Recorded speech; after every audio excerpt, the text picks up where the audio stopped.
Pessoal, hoje nós vamos falar sobre o Oriente Médio.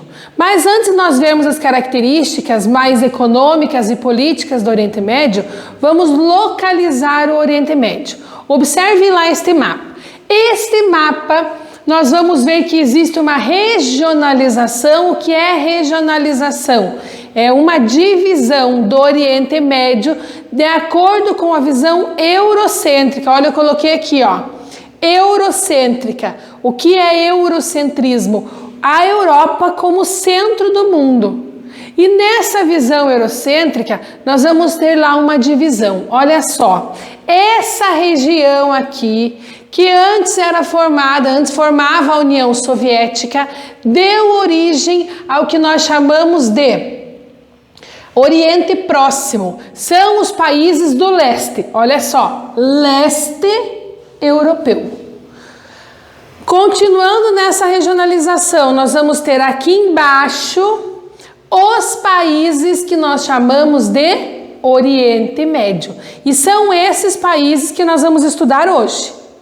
Mas temos aqui o Oriente Próximo, próximo de quem? Da Europa.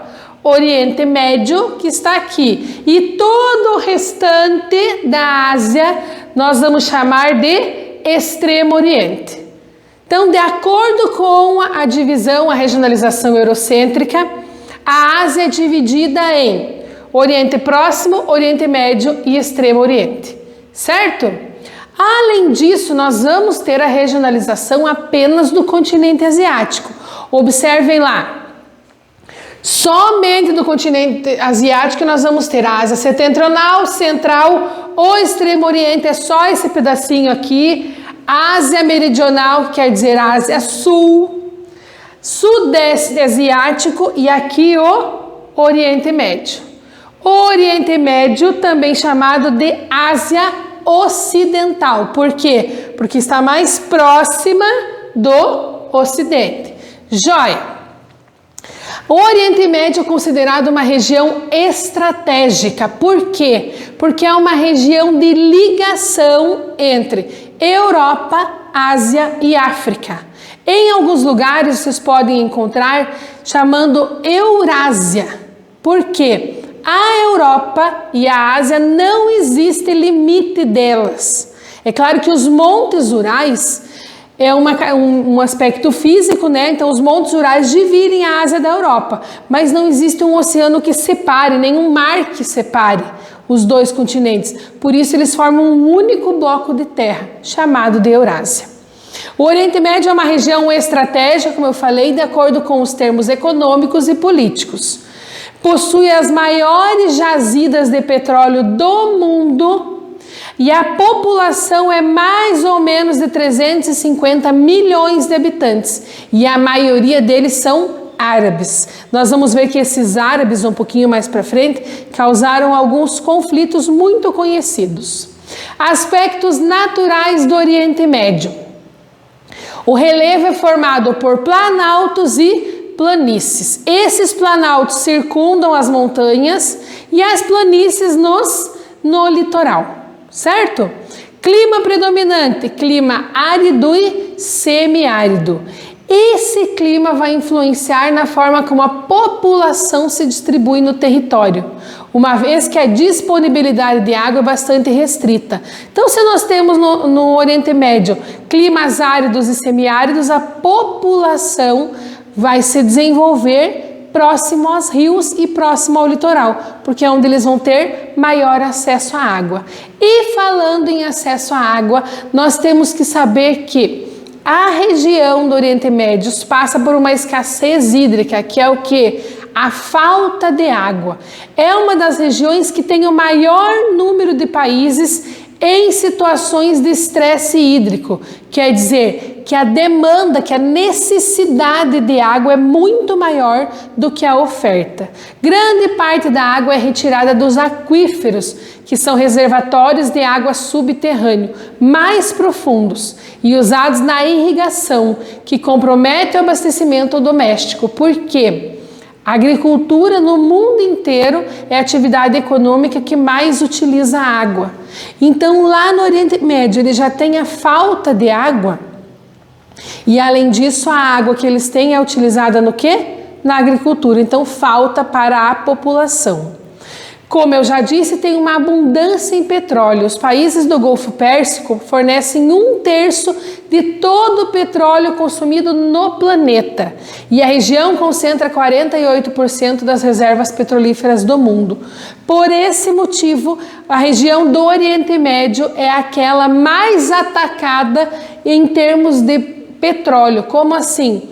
Todas as pessoas precisam de petróleo no mundo e muitos conflitos que acontecem no Oriente Médio é para exploração de petróleo, porque lá eles têm as maiores reservas, todos os países precisam, então muitas vezes eles são atacados. A economia do Oriente Médio. Então, além da exploração, exploração e exportação do petróleo, no Oriente Médio eles se destacam também no setor de serviços, que são serviços. Atividades que estão no terceiro setor, como bancos, comércio, escolas, consultórios médicos, tudo isso é setor de serviços. Então, além do petróleo, ele vai trabalhar também, vai se destacar no setor de serviços e no setor do turismo. O Oriente Médio, nós temos lá um grande processo de modernização a partir do momento que o Oriente Médio começou a se ocidentalizar. Lembrem lá, Ocidente é tudo que está à esquerda, a oeste do meridiano de Greenwich. Quando nós falamos de ocidentalização, e nós já vimos isso, nós estamos falando em seguir as regras, as ideias, a maneira de viver dos Estados Unidos, que é um grande representante do Ocidente. O Oriente Médio é um polo de atração de empregos devido ao crescimento da indústria na construção civil, o que motivou a vinda de uma grande quantidade de trabalhadores africanos para o Oriente Médio. Aí nós vamos ver ainda no Oriente Médio a questão de conflitos. O primeiro conflito que nós vamos ver é o conflito da Palestina. Olhem lá, a Palestina é o berço de 3 religiões, o cristianismo, o islamismo e o judaísmo. E foi a religião que deu origem a esse conflito. Porque os conflitos pelo mundo acontecem devido à disputa de território, a recursos naturais e a religião, ou características étnicas. E nesse caso da Palestina, foi devido à religião. O que aconteceu?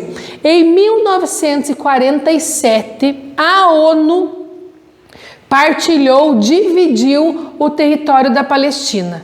E aí o que ela fez? Ela deu um pedaço para os árabes e um pedaço para os judeus. Observem ali que a parte em laranja foi doada aos judeus e a parte em amarela aos árabes. E aí isso gerou um grande conflito. Por quê? Os povos não concordavam com essa divisão, não concordavam com essa partilha, e esse conflito já dura desde 1947 até os dias atuais. Olha só, atualmente a população palestina encontra-se refugiada dentro do seu próprio território. O Estado da Palestina não foi criado, sendo sua população dividida entre a faixa de Gaza e a Cisjordânia. Então, olha só, a população palestina, eles estão refugiados aqui, ó. Então, todo esse território dele, amarelo, é deles, mas eles estão concentrados apenas aqui na faixa de Gaza e na Cisjordânia. Então lembrem lá, sempre você deve ter assistido várias vezes na televisão que a faixa de Gaza é uma guerra de muitos conflitos e de muitas mortes no Oriente Médio. O conflito do Irã, até 1979, como eu acabei de falar, o Oriente Médio estava em processo de modernização e ocidentalização. Isso fez com que o Irã e vários outros países do Oriente Médio se desenvolvessem muito. Mas, em 1979, tivemos a Revolução Islâmica. E essa Revolução Islâmica era justamente contra essa ocidentalização. Por quê? porque eles não queriam que a população tivesse costumes e cultura do Ocidente, e sim a valorização nacional, a tudo aquilo que é do seu próprio país. O último conflito que nós vamos ter é o conflito do Iraque. E até 1979, o Iraque tinha uma aliança com os Estados Unidos. Neste mesmo ano, Saddam Hussein assumiu o poder do Iraque. E aí o que aconteceu? Neste momento, Saddam Hussein acabou rompendo com os Estados Unidos. E aí começou a gerar cada vez mais conflitos. Em 1991, o Iraque, que era aliado dos Estados Unidos, foi atacado pelos Estados Unidos. Foi atacado por outros países, mas sem o apoio dos Estados Unidos. Então eles eram aliados. Mas como os Estados Unidos não concordavam com as ideias de Saddam Hussein, deixou de apoiar. E quem foi que atacou o Iraque? Foi o Irã. Então a guerra entre Irã e Iraque nós tivemos, e tivemos também a guerra do Golfo, que era entre Iraque e Kuwait. Para terminar, nós temos lá a Primavera Árabe. O que foi a Primavera Árabe? Foi manifestações populares, principalmente para países do Oriente Médio, do norte da África, buscando democracia. O que é democracia? O direito de poder votar e escolher os seus governantes. Eles também queriam o fim dos regimes autoritários que existiam e existem no Oriente Médio e melhor qualidade de vida. Então lembre lá, a Primavera Árabe não foi apenas no Oriente Médio, e sim Oriente Médio e Norte da África também. Hoje nós vimos algumas características físicas, econômicas e políticas do Oriente Médio e sua localização no planeta. Até a próxima aula!